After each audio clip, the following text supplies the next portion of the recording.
உழவுக்கு உறுதுணையாக இருக்கும் கதிரவனுக்கும் பசுவுக்கும் நன்றி தெரிவிக்கும் வகையில் இன்று மாட்டுப் பொங்கல் கொண்டாட்டம்.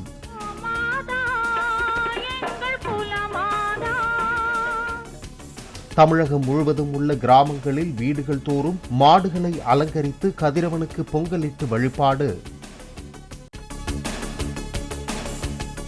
காலை 7 மணிக்கு தொடங்குகிறது மதுரை பாலமேடு ஜல்லிக்கட்டு. 1000 காளைகள் 900 மாடுபிடி வீரர்கள் போட்டியில் பங்கேற்பதாக தகவல். பாலமேடு ஜல்லிக்கட்டு சிறப்பாக நடைபெற விழா கமிட்டி சார்பில் சிறப்பு பூஜை. மஞ்சமலை சுவாமிக்கு அரோகரா என பக்தி முழக்கத்துடன் ஊன்றப்பட்ட அணைமரம்.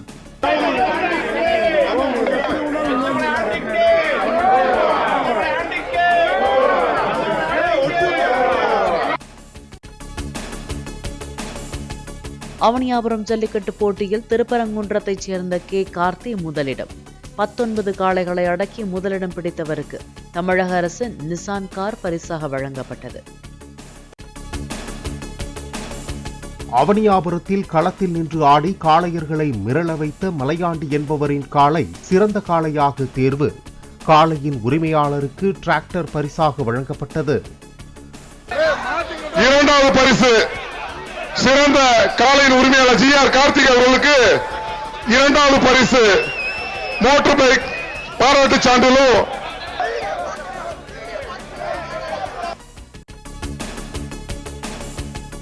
மதுரை அவனியாபுரத்தில் விறுவிறுப்பாக நடைபெற்ற ஜல்லிக்கட்டு போட்டி. வாடிவாசலில் இருந்து பாய்ந்து வந்த காளைகளை அடக்கி ஆண்ட காளையர்கள்.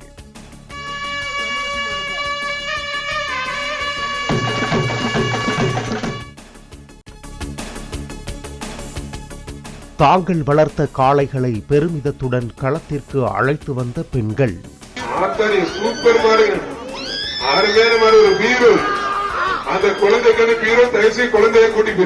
காளைகள் வெற்றி பெற்றதும் துள்ளி குதித்து உற்சாக கொண்டாட்டம்.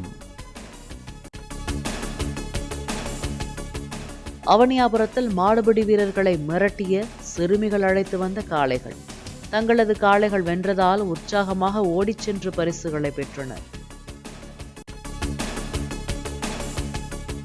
அவனியாபுரம் ஜல்லிக்கட்டு போட்டியில் காளை முட்டியதில் நவீன்குமார் என்ற மாடுபிடி வீரர் உயிரிழப்பு. காளையை அடக்க முயன்ற போது படுகாயமடைந்தவர் சிகிச்சை பலனின்றி உயிரிழந்ததாக மருத்துவர்கள் தகவல்.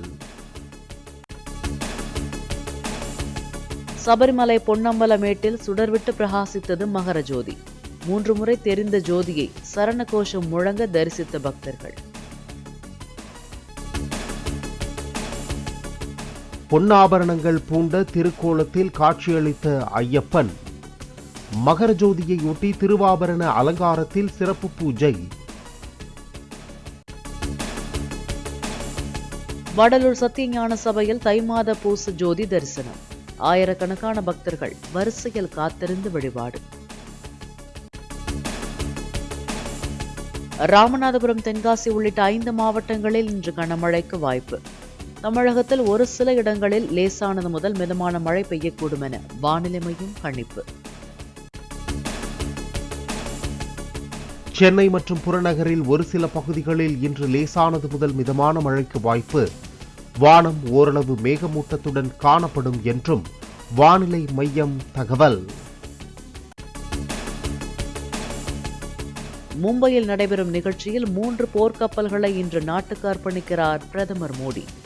INS சூரத், நீலகிரி, பஷீர் ஆகிய 3 கப்பல்களும் கடற்படையில் முறைப்படி இணைகின்றன.